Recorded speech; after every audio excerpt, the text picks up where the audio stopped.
Tadi Pak Presiden juga menelpon saya menyampaikan selamat halal bihalal hari ini dan meminta kepada sesama menteri untuk terus merapatkan barisan.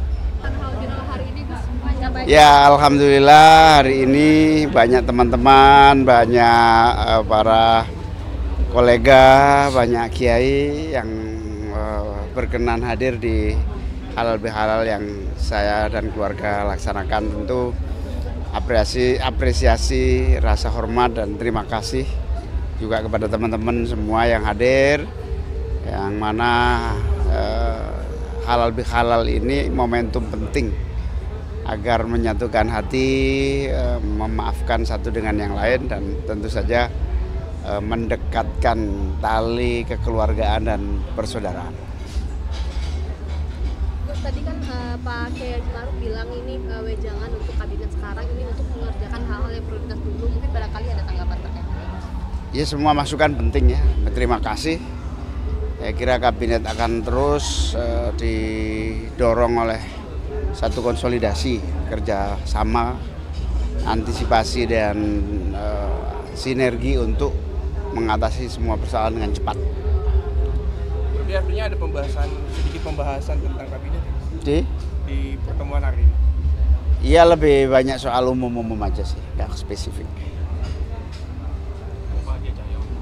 Mungkin ada isu-isu terkait terkini gitu, mungkin ada update dari berbagai kementerian segala macam. Umum semua ya, intinya dengan halal bihalal ini para menteri yang datang meningkatkan ya pola kerja bersama di antara yang hadir, di antara anggota kabinet Merah Putih ini. Tadi Pak Presiden juga menelpon saya menyampaikan selamat halal bihalal hari ini dan meminta kepada sesama menteri untuk terus merapatkan barisan. Saya nggak tahu. Ada pesan khusus sih tadi, mungkin kan sempat kontak Pak Presiden, Pak. Mungkin nggak, cuman mengucapkan selamat acara malam hari ini. Iya, beliau tidak bisa hadir. Ya.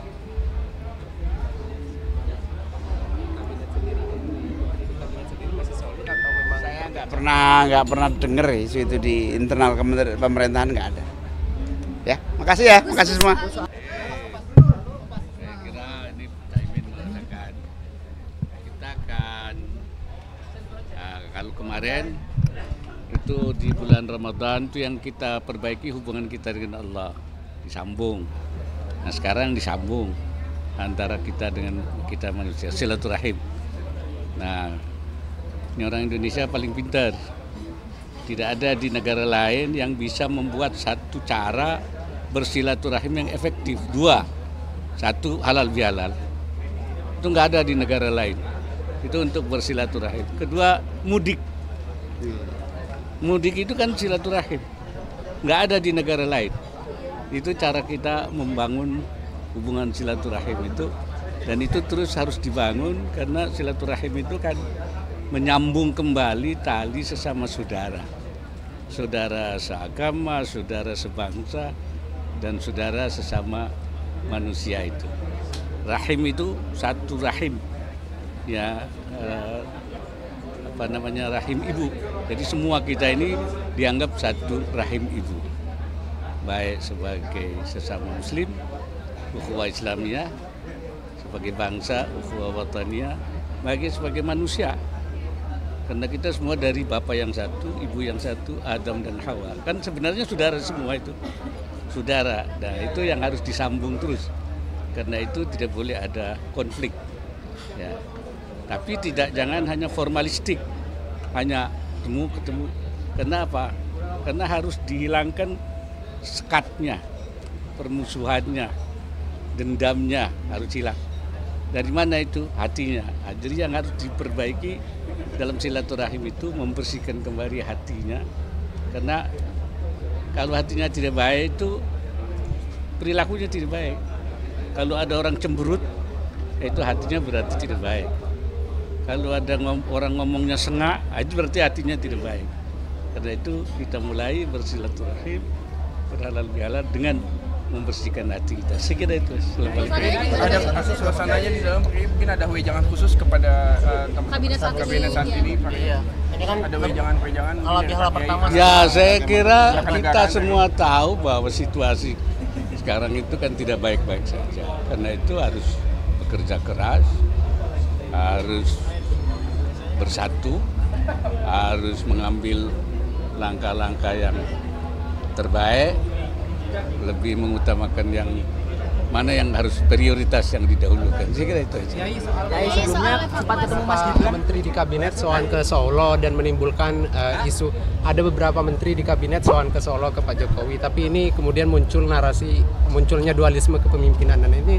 Saya kira itu bagian dari harus diartikan sebagai dari silaturahim tadi dengan bekas presiden, dengan bekas wakil presiden, dengan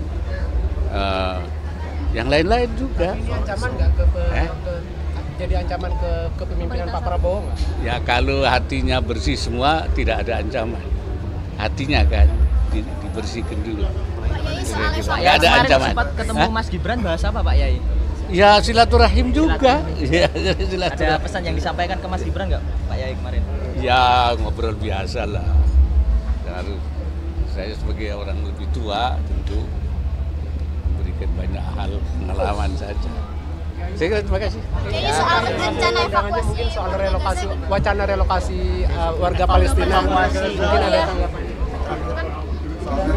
Saya kira yang penting itu bagaimana mengatasi kesulitan yang ada di Gaza dengan cara apapun. Kalau itu bisa menyelesaikan tidak ada masalah. Ya tapi kalau memang itu sulit, ya saya kira kita memberi bantuan kepada masyarakat di sana. Sebab memindahkan juga hal yang tidak mudah kan. Tapi juga membantu di sana juga tidak mudah. Jadi mana yang paling mungkin kita memberi bantuan. Saya kira itu aja. cek Ya. Gus, gimana Gus tadi di dalam silaturahmi? Ya silaturahmi ya seru ya, akrab, hangat ya. Semua bisa bersalaman satu dengan lain, saling ngobrol.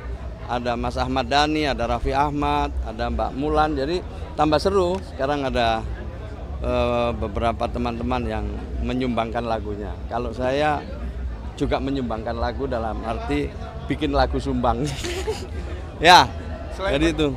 Selain halal bihalal mungkin ada sedikit pembicaraan tentang mungkin struktur negara segala semacam. Kalau secara khusus saya enggak ya. Saya lihat semua saling bicara dan saya lihat akrab itu aja. Yang saya lihat itu bahwa semua tamu yang hadir bisa diterima dengan baik oleh Pak Muhaimin ya dan keluarga. Kemudian semua bisa berbincang-bincang secara khusus ya, satu persatu ya. Tentu ada yang sambil berdiri sambil duduk.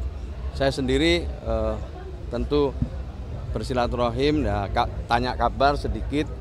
Soal urusan kantor nanti dibicarakan pada hari-hari berikutnya.